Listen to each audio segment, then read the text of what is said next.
Video शुरू करूं उससे पहले मैं आपको बताना चाहता हूं कि मैंने 4000 से अधिक वीडियोस और 200 से अधिक कोर्स क्रिएट किए हुए हैं जो डिफरेंट यूनिवर्सिटी के यूजी और पीजी सिलेबस के अकॉर्डिंग है। इसके अलावा हमने यूपीएससी इकोनॉमिक्स ऑप्शनल का कोर्स क्रिएट किया हुआ है, इंडियन इकोनॉमिक्स सर्विसेज के कोर्स हमारे पास हैं। इसके अलावा हमारे पास गेट का कोर्स हमारे पास है, यूजीसी नेट का सिलेबस हमने कवर किया हुआ है। तो ये सारे के सारे कोर्सेज आपके लिए अवेलेबल है हमारी ऐप विष्णु इकोनॉमिक्स स्कूल में। इसके अलावा प्लेलिस्ट में आपको काफी सारी वीडियो आपको मिल जाएंगी, आप हमारी प्लेलिस्ट के भी विजिट कर सकते हैं। और अगर आपको हमारी वीडियो अच्छी लगती है तो आप हमारी वीडियो को लाइक करना और चैनल को सब्सक्राइब करना ना भूलें। तो चलिए स्टार्ट करते हैं आज। तो दोस्तों इस वीडियो में हम बात करेंगे केन्ज़ियन अप्रोच में और जो मॉनेटरिस्ट इकोनॉमिस्ट है उनकी अप्रोच में क्या डिफरेंस है अबाउट दी ओवरऑल इकोनॉमी। उन दोनों के विचारों में एक कंपैरिजन हम इस वीडियो के थ्रू करेंगे। तो बच्चों इसमें हम 7 टॉपिक कवर कर रहे हैं, 7 पॉइंट कवर कर रहे हैं, जैसा कि आप यहां पे देख भी पा रहे होंगे। सबसे पहला है कि जो उनकी एग्रीगेट डिमांड के प्रति अप्रोच है दोनों की, उसके बारे में डिस्कस करेंगे। इसके अलावा एग्रीगेट सप्लाई की शेप किस तरीके की होती है दोनों ही अप्रोचेज में, और एग्रीगेट डिमांड चेंज होने से जीडीपी और प्राइस लेवल पे क्या इंपैक्ट पड़ेगा उसके बारे में डिस्कस करेंगे। इसके अलावा बच्चों जो वेलोसिटी ऑफ मनी है, ठीक है, वेलोसिटी ऑफ मनी के बारे में भी हम डिस्कस करेंगे, यानी कि स्टेबल और अनस्टेबल अप्रोच के बारे में। इसके अलावा वेज प्राइस फ्लेक्सिबिलिटी जो कि केन्जियन अप्रोच है और जो मॉनेटरी अप्रोच है उसमें क्या अंतर है। इसके अलावा नेचुरल रेट ऑफ अनएम्प्लॉयमेंट को किस तरीके से दोनों ही इकोनॉमी में अचीव किया जाता है उसके बारे में हम बात करेंगे, ठीक है। इसके अलावा मॉनेटरी पॉलिसी का रोल और फिस्कल पॉलिसी का जो रोल है दोनों ही अप्रोचेज में अलग अलग है दोनों का रोल, उसके बारे में डिस्कस करेंगे। और फ्लिप्स कर के बारे में दोनों के क्या विचार है उसके बारे में हम डिस्कस करेंगे पूरे की पूरे टॉपिक में। तो बच्चों ये 2 टॉपिक तो हम इस वीडियो में कवर कर रहे हैं, बाकी के जितने भी पॉइंट्स है वो हम नेक्स्ट वीडियो में आपके लिए कवर कर देंगे, यानी कि वीडियो नंबर 1 हो गई, ये वीडियो नंबर 2 हो जाएगी। तो 2 वीडियो में ये सारा कुछ कवर हो जाएगा। तो बच्चों वीडियो शुरू करूं उससे पहले मैं आपको बता देता हूं कि ये जो टॉपिक है ये अगर आप यूपीएससी इकोनॉमिक्स ऑप्शनल के बच्चे हो तो बहुत इंपॉर्टेंट टॉपिक है आप बच्चों के लिए, अच्छी तरीके से कवर कीजिएगा। इसके अलावा यूजीसी नेट के बच्चों के लिए भी हम इसको वीडियो को उनकी प्लेलिस्ट में डाल देंगे। और इसके अलावा अगर आप डिफरेंट यूनिवर्सिटी से एमए कर रहे हो तो भी आपको ये प्लेलिस्ट में मिल जाएगा। तो बहुत इंपॉर्टेंट टॉपिक है बच्चों आपके लिए। तो बच्चों मैं आपको वीडियो शुरू करूं उससे पहले ये भी बता देता हूं कि हमारे कुछ वीडियो आपको प्राइवेट भी मिलेंगी अगर आप प्लेलिस्ट में जाके देखोगे तो ये सारी की सारी वीडियो जो है वो आपको हमारी ऐप पर मिलेंगी। आप हमारी ऐप डाउनलोड कर लीजिएगा विष्णु इकोनॉमिक्स स्कूल, वहां पर आपको सारे कोर्सेज जो है वो सिस्टमेटिकल तरीके से मिलेंगे, पूरे ऑर्डर में मिलेंगे। तो बच्चों वहाँ पे थोड़ी सी वहाँ पे जो फीस है मतलब पेड कोर्स है हमारे वहाँ पे, तो जैसे आप पेड कोड में आप बाय करते हो तो देखिए सब कुछ आपको सिस्टमेटिकल तरीके से मिलेगा। हो सकता है यूट्यूब पे आपको बहुत सारी वीडियो मिल जाए, लेकिन सिस्टमेटिकल तरीके से आपको तभी मिल पाएगी, खासतौर पे जो इस लेवल की जिस लेवल की आप तैयारी कर रहे हो या जिस लेवल की हम तैयारी कर रहे हैं वो तभी आपको मिल पाएंगी जब आप किसी प्रोफेशनल तरीके से आप उनको पढ़ाई करें। तो चलिए स्टार्ट करते हैं। हम आपको आज का जो टॉपिक है जिसमें हम आपको कंपैरिजन कराएंगे, तो क्योंकि 2 वीडियो ही 2 टॉपिक पे ही हम कंपैरिजन करा रहे हैं इसलिए ये सारे टॉपिक मैं आपके हटा देता हूं, ठीक है, थोड़ा स्पेस बन जाएगा, ठीक है, ओके जी। तो देखिए सबसे पहला जो पॉइंट है जिसपे हम आप बात कर रहे हैं, सबसे पहला पॉइंट जिसपे हम बात कर रहे हैं बच्चों वो हमारा है कि जो एग्रीगेट डिमांड को लेकर दोनों की अप्रोचेस क्या है। सबसे पहले हम अगर केन्जियन अप्रोच की बात कर लेते हैं, केन्जियन अप्रोच की बात करते हैं, ठीक है। तो केन्जियन जो अप्रोच है उसमें क्या है कि जो हमारा एग्रीगेट डिमांड होता है या आप एग्रीगेट एक्सपेंडिचर कह देते हैं, aggregate expenditure C plus I plus G और प्लस NX यानी कि X माइनस M का जोड़ होता है, ठीक है। तो ये उनकी अप्रोच है। मैं आपको एक डायग्राम के थ्रू समझा देता हूं जो केन्जियन अप्रोच है उसके बारे में, ठीक है। तो ये हमारा है एग्रीगेट, ये हमारा इनकम का लेवल है, ये हमारा एग्रीगेट एक्सपेंडिचर है और ये हमारा जीडीपी का लेवल है जिसको कि हम E बोल देते हैं, और ये जीडीपी का लेवल है Y0। तो यहां पर हम एक एग्रीगेट डिमांड और बना लेते हैं आपके लिए, यानी कि ये जीडीपी का लेवल है Y0 और ये प्राइस लेवल है P0 और इस तरीके का डिमांड कर्व है एग्रीगेट डिमांड जो कि डाउनवर्ड है प्राइस से। अब हमारा टारगेट है रियल जीडीपी को बढ़ाना। तो रियल जीडीपी को बढ़ाने के लिए जो केन्जियन अप्रोच है वो सजेस्ट करती है कि आप अगर अपना एक्सपेंडिचर बढ़ा दोगे, जिसपे कि उन्होंने गवर्नमेंट एक्सपेंडिचर पे सबसे ज्यादा बल दिया, क्योंकि उनका मानना था कि जो इन्वेस्टर है प्राइवेट इन्वेस्टमेंट ना हो तो गवर्नमेंट इन्वेस्टमेंट करना चाहिए।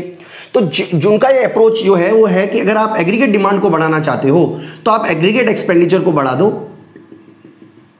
तो जब आपका एग्रीगेट एक्सपेंडिचर बढ़ेगा तो अब आपको जो लेवल ऑफ इक्विलिब्रियम है वो ऊंचे लेवल पे मिलेगा, यानी कि जीडीपी का लेवल बढ़ जाएगा और जीडीपी का लेवल बढ़ने से सेम प्राइस लेवल पे अब आपको ऊंची जीडीपी लेवल मिलेगा, यानी कि आपका जीडीपी का लेवल मिलेगा।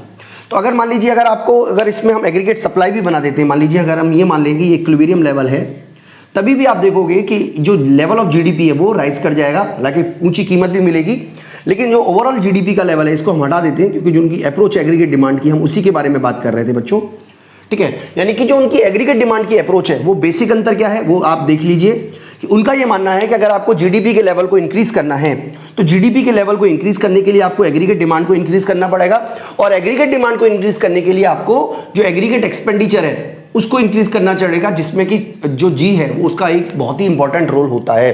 तो ये बच्चों केंजियन अप्रोच है। केंजियन अप्रोच का ये मानना है कि एग्रीगेट डिमांड जो है उसको बढ़ाकर आप रिसेशन को बहुत आसानी से दूर कर सकते हो। ये उनकी अप्रोच है जिसके बारे में मैंने आपको डिस्कस किया।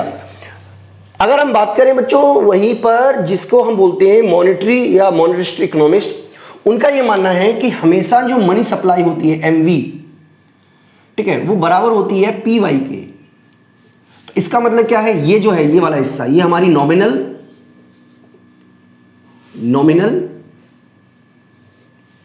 इनकम है, यानी कि नॉमिनल इनकम जो होती है वो मनी सप्लाई के बराबर होती है, ठीक है। तो इसका मतलब ये भी हुआ कि जो P है, मतलब जो MV को अगर हम Y से डिवाइड कर दें तो जो लेवल निकलेगा वो प्राइस लेवल निकलेगा। बहुत ही सिंपल तरीके से हम समझने की कोशिश कर रहे हैं बच्चों। तो अगर मान लीजिए हम कह देते हैं कि सपोज कीजिए M की मात्रा जो है मान लीजिए वो 1000 है, V जो है मान लीजिए वो 5 है, और Y की जो मात्रा है मान लीजिए वो है हमारी 1000, सपोज कीजिए सिंपल तरीके से ले लिया है। तो जो P होगा प्राइस लेवल वो भी हमारा 5000 होगा। ओके बच्चों, तो इसका मतलब हम कैसे निकाला है MV, आप MV को सीधा आप ऐसे कीजिए 1000 मल्टीप्लाई 5 डिवाइडेड बाय 1000, तो डेफिनेटली जो प्राइस की वैल्यू आएगी वो 5 ही आएगी। अब अगर हम ये मान लें कि जो अगर हम डायग्राम की बात कर रहे हैं बच्चों, तो उनकी अप्रोच में ये मानना था कि अगर प्राइस लेवल 5 है तो जो जीडीपी का लेवल होगा वो हमारा होगा 1000। अब मान लीजिए कि अगर जीडीपी का लेवल 1000 से 2000 हो जाता है, ठीक है, अगर हम यहाँ पे 2000 से डिवाइड करते हैं तो डेफिनेटली ये 2.5 हो जाएगा, मतलब ये 2.5 हो जाएगा प्राइस, अगर ये हमारा 2000 हो जाता है तो इस तरीके से उन्होंने एग्रीगेट डिमांड को डेरिवेट करने की कोशिश की। ये हमने एग्रीगेट डिमांड बता दिया है। ओके, तो उनका यह मानना था कि इकोनॉमी में जो इक्विलिब्रियम लेवल होता है वो तब होता है जब एग्रीगेट डिमांड, यानी कि आप कह सकते हो कि जो मनी एग्रीगेट डिमांड जो है वो इस तरीके की होती है और एग्रीगेट सप्लाई इस तरीके की होती है। ये हमारा नॉमिनल जीडीपी हो गया, ये हमारा प्राइस लेवल हो गया, सॉरी ये हमारा रियल जीडीपी, ये प्राइस लेवल है। ओके, तो उनका यह मानना था कि अगर आप क्या करोगे, अगर आप मनी सप्लाई को बढ़ा देते हो, यानी कि अगर मान लीजिए each and everything remain same, इसको हम 1000 पे रख लेते हैं, और मनी सप्लाई अगर बढ़ जाती है तो मनी सप्लाई बढ़ने से क्या होगा, एग्रीगेट डिमांड जो है वो राइटवर्ड शिफ्ट कर जाएगा। यानी कि उनका यह मानना था कि जो एग्रीगेट डिमांड है उसको इन्फ्लुएंस करने वाले जो कारक हैं वो है M और V और Y, ये हमारे प्राइस लेवल को और एग्रीगेट डिमांड को इन्फ्लुएंस करते हैं। तो उनके हिसाब से अगर आप मनी जो एग्रीगेट डिमांड को अगर आपको बढ़ाना है तो आपको मनी जो सप्लाई है वो आप बढ़ा दोगे, तो जैसे ही आप मनी सप्लाई को बढ़ा दोगे आपका जो एग्रीगेट डिमांड है वो राइटवर्ड शिफ्ट कर जाएगा, जिसकी वजह से प्राइस लेवल भी बढ़ेगा और साथ ही साथ आपका जो जीडीपी का लेवल है वो भी राइज करेगा। यानी कि प्राइस लेवल और जीडीपी दोनों ही राइज करेंगे अकॉर्डिंग टू मॉनेटरिस्ट इकोनॉमिस्ट। तो उन्होंने जो एग्रीगेट डिमांड को बढ़ाने का जो तरीका बताया वो बताया जी को बढ़ाना, और इन्होंने जो एग्रीगेट डिमांड को बढ़ाने का तरीका बताया वो है मनी सप्लाई को बढ़ाना। तो ये बच्चों बेसिक अंतर है दोनों में। यानी कि ये जो विचारधारा है, जो केंजियन विचारधारा है, वो फोकस करती है कि किस तरीके से आप गवर्नमेंट एक्सपेंडिचर को बढ़ाओगे।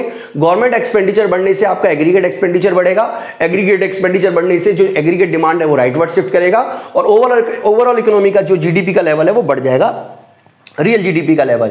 जबकि जो मॉनेटरिस्ट इकोनॉमिस्ट हैं उन्होंने फोकस किया कि अगर आप मनी सप्लाई को बढ़ाते हो तो मनी सप्लाई बढ़ाने से, क्योंकि मनी सप्लाई ज्यादा हो जाएगी मनी डिमांड से, लोग ज्यादा खर्चा करेंगे, जिसकी वजह से एग्रीगेट डिमांड राइटवर्ड शिफ्ट कर जाएगा और उसकी वजह से नॉमिनल जीडीपी और आपकी इनकम का लेवल जो है वो राइज करेगा। तो बच्चों ये बेसिक डिफरेंस है जिसके बारे में हमने फर्स्ट पॉइंट पे डिस्कस किया।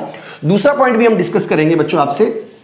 मैं उम्मीद करता हूं कि आपको ये वाला पॉइंट जो है वो ठीक तरीके से समझ में आ गया होगा बच्चों। तो देखिए सबसे पहले आपको यह समझना है कि ये सारे के सारे जो टॉपिक्स हैं, देखिए अगर आप यूपीएससी इकोनॉमिक्स ऑप्शनल की तैयारी कर रहे हैं तो काफ़ी मेहनत से करनी पड़ेगी, क्योंकि काफ़ी सारे क्वेश्चन जो है वो ट्रिकी भी आ सकते हैं। तो वो सब हम आप बच्चों के लिए धीरे धीरे तैयार करा ही रहे हैं बच्चों, ठीक है। तो देखिए यहाँ पर मैं आपको ये समझाने की कोशिश कर रहा हूँ कि दोनों में क्या डिफरेंस है, जो बेसिक डिफरेंस है उसके बारे में हम बात कर रहे हैं बच्चों, कि जो डिफरेंस है मतलब एग्रीगेट डिमांड, दोनों में क्या डिफरेंस है। शेप ऑफ एग्रीगेट सप्लाई की हम बात कर रहे हैं। देखिए यहां पर हम ये बात कर रहे हैं, अगर हम बात कर रहे हैं केंज की, जो केंजियन अप्रोच है वो क्या मान के चलती है, उनके हिसाब से जो एग्रीगेट सप्लाई होती है वो इस तरीके की होती है, मतलब उन्होंने एक तरीके से फ्लैट एग्रीगेट सप्लाई मानी। और अगर इस तरीके की, यानी कि जो होती है वो स्टीपर होती है और एक बार अगर वो फुल एम्प्लॉयमेंट लेवल पे पहुंच जाती है तो इस तरीके से सप्लाई होना पॉसिबल है, जो कि एक बहुत ही रेयर कंडीशन उन्होंने कहा। मतलब नॉर्मली जो एग्रीगेट सप्लाई होती है वो इस तरीके की होती है, ओके, मतलब इस शेप में ही एग्रीगेट सप्लाई होती है। दूसरा जो मॉनेटरिस्ट इकोनॉमिस्ट है उन्होंने एग्रीगेट सप्लाई की जो शेप है वो अलग अलग बताई, शॉर्ट रन में अलग बताई और लॉन्ग रन में अलग बताई।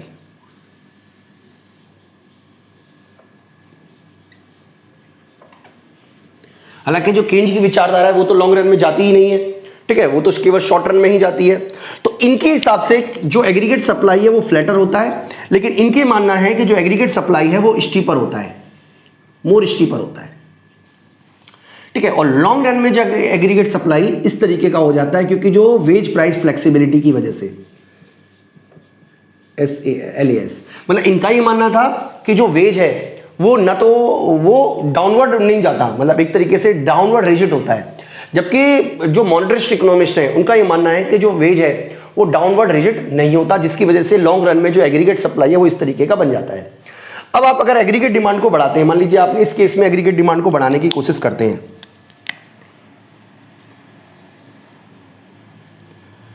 मान लीजिए ये हमारा GDP Y का लेवल है Y0, उनका ये मानना है कि जब आप एग्रीगेट डिमांड को बढ़ाओगे तो आपका GDP का लेवल जो है वो ज़्यादा बढ़ेगा, हालांकि प्राइस लेवल भी बढ़ेगा लेकिन उस प्रोपोर्शन में नहीं बढ़ेगा, जिस यानी कि ये मोर है, यानी कि हम ये कह सकते हैं कि Y0 Y1 is more than P0 P1। वो ये बेसिकली हमें समझाने की कोशिश की जा रही है बच्चों, यानी कि एक लिमिट के बाद ये धीरे धीरे क्या होगा, जो GDP का लेवल है वो बढ़ता चला जाएगा और जब फुल एम्प्लॉयमेंट पे अगर आप पहुंच जाओगे उसके बाद केवल कीमतें बढ़ेंगी। ये हमारे केंजियन अप्रोच है, केंजियन विचारधारा है। ये हम AD1 बोल देते हैं, 0, AD1, AD2, AD3, AD4, AD5, ठीक है। यानी कि केंज ने ये माना कि जो हमारा एग्रीगेट सप्लाई होता है वो फ्लैटर होता है, जबकि इनका ये मानना है, जो मॉनेटरिस्ट इकोनॉमिस्ट हैं उनका ये मानना है कि शॉर्ट रन में जो ये होता है एग्रीगेट सप्लाई, इसको मैं SAS बोल देता हूं, ये हमारा फ्लैटर नहीं होता बल्कि स्टीपर होता है। और ये मान लीजिए हमारा एग्रीगेट डिमांड है, तो अगर आप एग्रीगेट डिमांड को बढ़ाते हो शॉर्ट रन में, मनी सप्लाई को बढ़ाने के बाद अगर आप एग्रीगेट डिमांड को बढ़ाने की कोशिश करते हो तो एग्रीगेट डिमांड जो है वो राइटवर्ड शिफ्ट कर जाएगा, AD1 हो गया, जिसकी वजह से जो प्राइस लेवल है वो ज्यादा बढ़ेगा और हालांकि GDP में भी वृद्धि होगी, रियल GDP भी बढ़ेगा लेकिन कंपैरेटिवली कम बढ़ेगा। यहां पे मैं लिख देता हूं रियल GDP, यहां पे मैं लिख देता हूं प्राइस, और ये जो बॉक्स है ये नॉमिनल GDP को दिखा रहा है।